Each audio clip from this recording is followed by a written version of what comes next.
JJ will probably take from all the coaches that he played from. I saw 2 or 3 of mine. It's funny, we were doing a walkthrough today. We were walking through one of my plays, and I was like, oh, I remember this play. This is good. This is good stuff. So I think he'll be very good at that. And just getting back to the start of the question. All right. It's beautiful. Sure. How'd you get the nice one, the black one? That's nice. Yeah, people. Oh, good. Well, we like that. Good, Doc. Giannis is warming up. Is the plan still for him to play tonight? Yeah. Okay. A couple days ago, you had hoping, no guarantee that Chris might be able to play in this preseason. Kind of where is he at in the practice regimen, and is he moving toward that? Yeah, for sure. Yeah, I think it's a good possibility of it, but there's no guarantee, obviously. Is Gary going to go tonight? Gary? Yes. Okay. I guess just for you, having a few more of the regulars I guess you mentioned it's just getting film kind of in the preseason, so you have something to break down. But Yeah. what does it mean to have Giannis out there tonight? It's just nice. One of the things when you look at our team, what we are is big.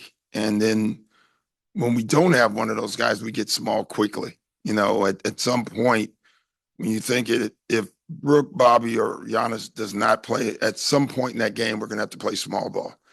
We chose against the Pistons to stay small, basically. Didn't really like it because that's not what we've been trying to do. Yeah. You mentioned the game going pretty fast for AJ last time he was out there as a teenager out there. Just what are your message to him kind of as you're getting into game 2 here? Well, he's still going to be a teenager tonight. That's not going to change. But he's getting a lot of instructions. He's getting better. There's no doubt. I think there's such a huge upside for him. But I can't imagine being his age and getting thrown in with all these guys, and they're playing at a speed with knowledge, and he's learning. It's hard. That position is a hard position. Just wondering, the Hall of Fame this weekend is having a ceremony there honoring Billy Crystal, Spike Lee, Jack Nicholson, Alan Horowitz as super fans. I imagine as in your time as a player and as a coach, you've probably connected with all these guys at one time or another. Yeah. Any interactions during a game or not during a game that have kind of stood out with any of those guys? I guess Spike, because I was a Knick for a while. I remember him at a Pacer game getting pelted with all kinds of stuff. I thought that was amusing. But my favorite story is Jack.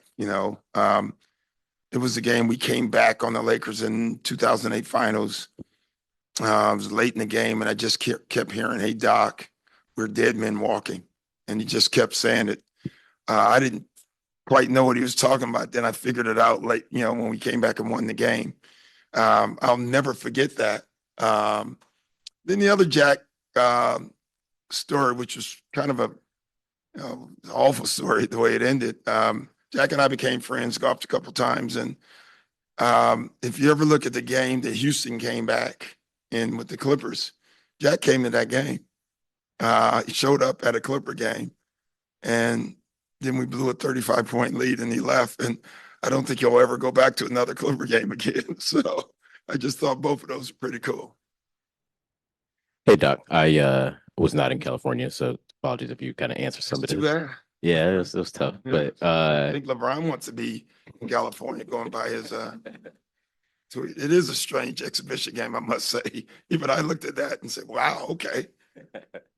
I want to ask you about Chris, though, and just kind of what he has been able to do. I know you guys were optimistic coming in, but 5-on-5s, you've been able to do some scrimmages where just 3-on-3 stuff, really live.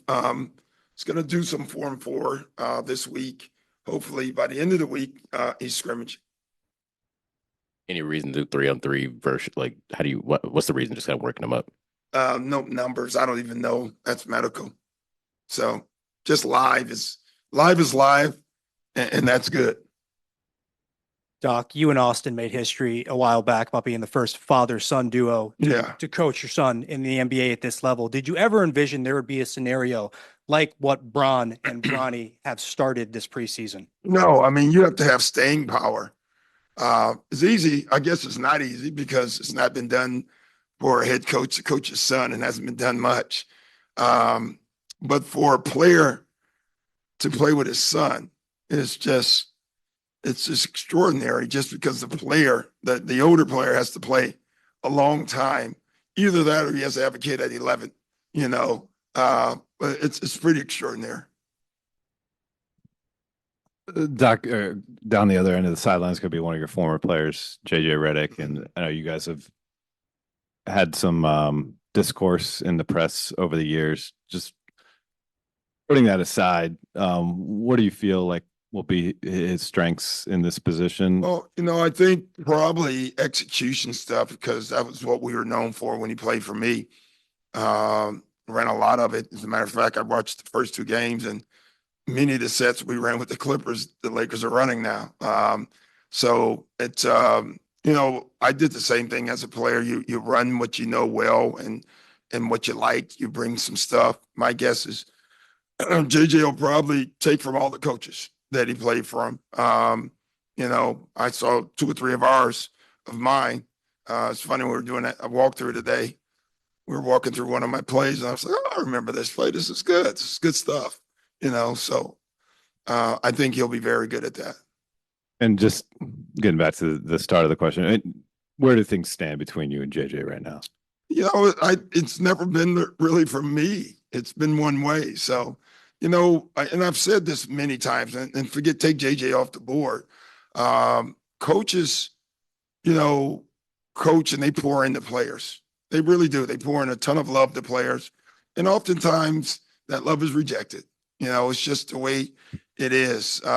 Many times because you decide to go in a different direction, you can never take it personal. You know, you did the right things for that player.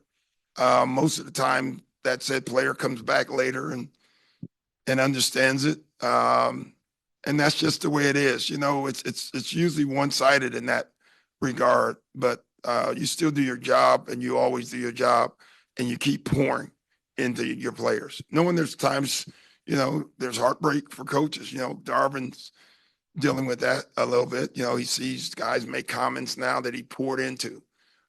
It's not right, but that's just what happens, and it's part of our job. We know that going into it. Doc, kind of along the LeBron Bronny thing. I mean, you're uniquely qualified to talk about this. That when you guys traded for Austin, I don't know publicly if it was, you know, everybody didn't celebrate the moment, and you know there was discussion. Yeah, about Austin that, is not being celebrated the same as Bronny. That's for sure. They're That's for sure. I said that if Bronny has a couple seasons that Austin had with us, I think I'd be very happy.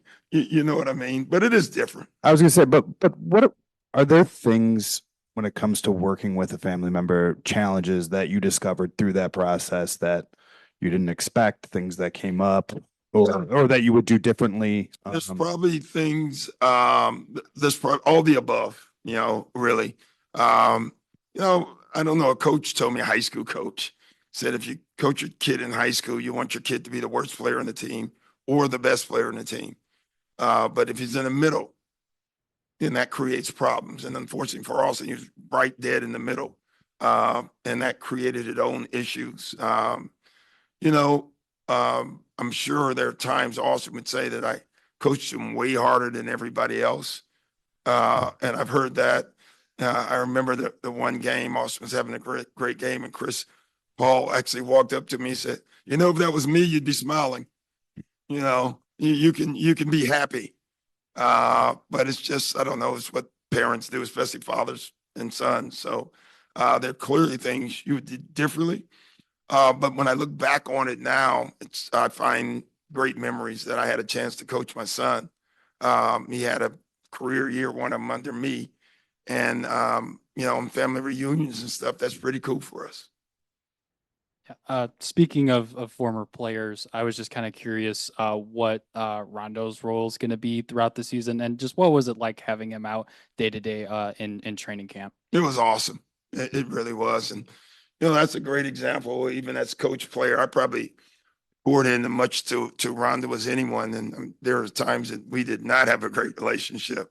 But you still do your job as a coach and it comes back around, right? And Rondo, I have, you know, I guess Ty Lue would be the other one that, you know, I coached and, you know, that I think 5 days after he was cut or retired, we still debate that. He says he retired. I said, okay, you got cut. But 5 days later, he was sitting next to me on the bench, Ty Lue. I feel the same about Rondo. You know, it's rare you can say I can't miss coach. But I think he's as close to it that I've seen. He's going to come around more. We were actually, last night, we talked a long time about how we're going to do that. You know, he has a kid in high school. He has two, one a volleyball player, but one a really good AAU player. And he wants to spend time with him. He actually brought up Austin, which was interesting because he said, man, you had to fly back and forth from Boston and try to go see your kids. I don't know if I want to do that right now. So he's going to have to make a decision, but he's going to be around a lot. Thanks, guys.